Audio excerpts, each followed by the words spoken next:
असणारी electric bike company जी आहे, आपण पाहतोय त्या कंपनीला आग लागली होती. मात्र सध्या आग विझवण्याचं काम जे आहे ते सध्या प्रशासनाकडून या ठिकाणी केलं जाते. आपण या ठिकाणी पाहतोय की अग्निशमन दलाच्या गाड्या ज्या आहेत त्या ठिकाणी आग विझवण्याचं काम करतायत. या ठिकाणी आगीमध्ये आपण पाहतोय की इलेक्ट्रिक बाईक ज्या आहेत त्या मोठ्या प्रमाणावरती जळून खाक झाल्या. जवळपास 150 बाईक ज्या आहेत याच्यामध्ये जळालेल्या आहेत. मात्र इतर काही बाईक ज्या आहेत आपण पाहतोय की अग्निशमन दलाच्या जवानांनी या ठिकाणी काढलेल्या आपल्याला पाहायला मिळत आहेत. दुसऱ्या बाजूला या ठिकाणी काढलेल्या बाईक ज्या आहेत त्या या ठिकाणी आणण्यात आलेल्या होत्या.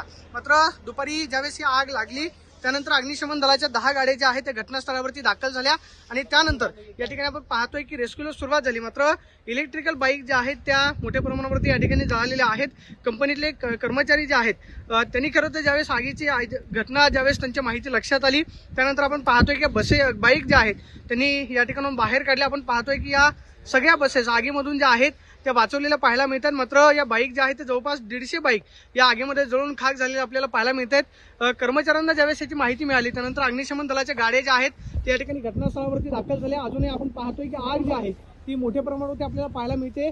रेस्क्यू करण्यामध्ये अडचणी येतात कारण ज्या बाईकमध्ये असलेल्या बॅटरी असतात किंवा टायर जे आहेत ते खरं तर कंपनीमध्ये होते. त्यामुळे आग जी आहे ती मोठ्या प्रमाणावरती धुमसताना पाहायला मिळते. जवळपास 10 ते 12 गाड्या ज्या आहेत या ठिकाणी आपण पाहतोय की या संपूर्ण घटनास्थळावरती कुलिंगचं काम करत होते. मात्र आपण पाहतोय की आता सध्या कुलिंगचं काम जे आहे ते केलं जाते. मात्र आगीमधून या बाईक ज्या आहेत या ठिकाणी वाचवलेल्या आपल्याला पाहायला मिळतात. Camera person Sushant Soni, Pradeep Kapse, TV9 Marathi, Pune.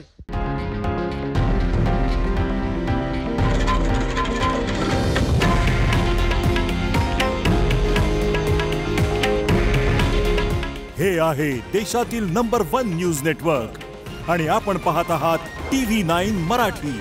काळजी तुमची, हित महाराष्ट्राचं.